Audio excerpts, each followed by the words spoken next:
La revolución industrial trajo consigo algunos avances tanto sociales como económicos para las mujeres, principalmente económicos, más que sociales, porque se le da una oportunidad de salir, ya no ser la ama de casa o no ser la campesina. Bueno, tampoco es que hubiesen muchos trabajos de campesino en la época, ya que se traspasaba del campo a la ciudad y con ello la industria traía bastantes puestos de trabajo, principalmente en el área textil para las mujeres. De ese modo es que varias mujeres empiezan a trabajar y dejan de ser la ama de casa. Y dentro de estos trabajos, incluso alguna vez se mostraba como los salarios eran mucho menores a los que recibían los varones, los salarios eran mucho más largos que los que tenían los varones. Había una diferencia total entre varones y mujeres a la hora de trabajo. Pero, sin embargo hay algunas frases que quedan, como es el caso el legislador francés, Jules Simon, que dice, una mujer que se convierte en trabajadora ya no es mujer, sino una trabajadora más del montón, que iniciaron a largo plazo, una lucha que luego se transformaría en lo que hoy conocemos como el derecho al trabajo, independientemente de los géneros. De la mujer en las revoluciones liberales.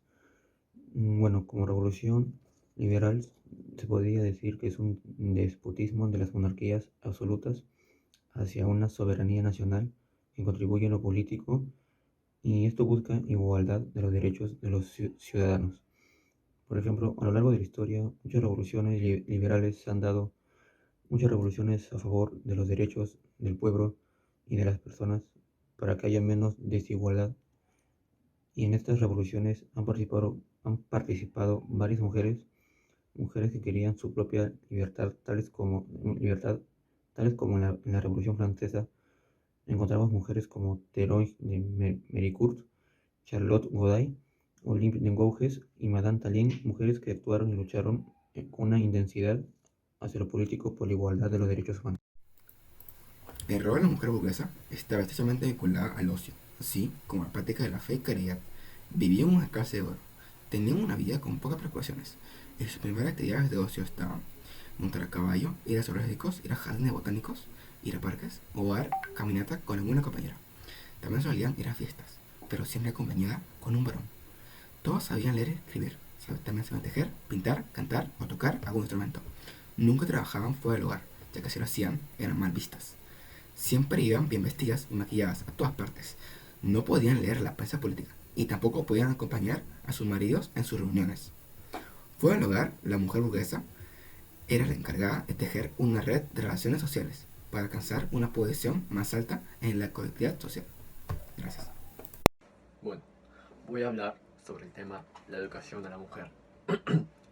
La educación de la mujer se da al término del siglo XIX y principios del siglo XX, que va desde la enseñanza primaria hasta la universidad.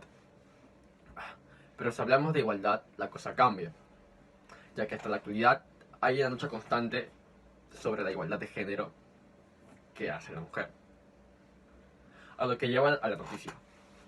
La educación, tanto del grupo de mujeres como del grupo de hombres, es muy diverso, por las costumbres, religión, cultura, lo que ocasionó el mal comportar de los hombres hacia el grupo de mujeres, dejando otra vez al descubierto que el mal comportar del hombre es un tema que sigue en nuestros días.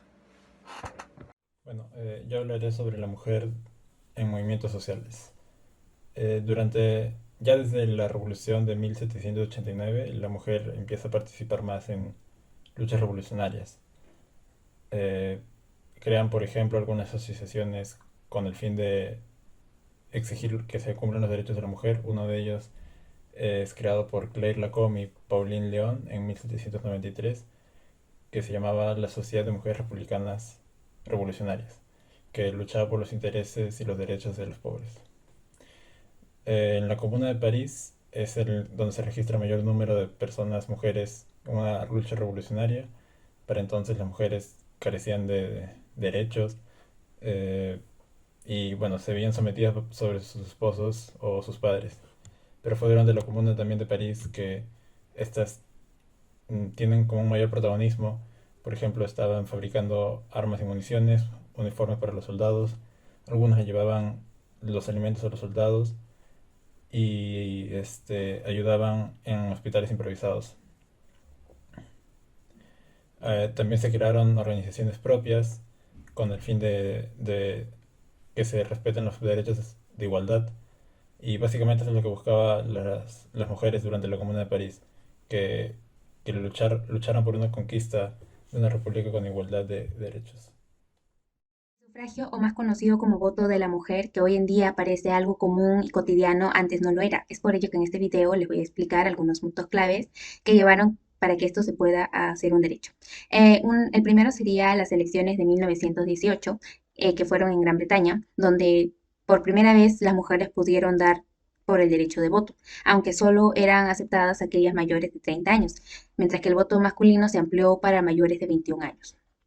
La hucha británica de 1913, donde 10 años más tarde del primer voto de una mujer en 1928, el sufragio femenino se extiende por las mujeres mayores de 21 años.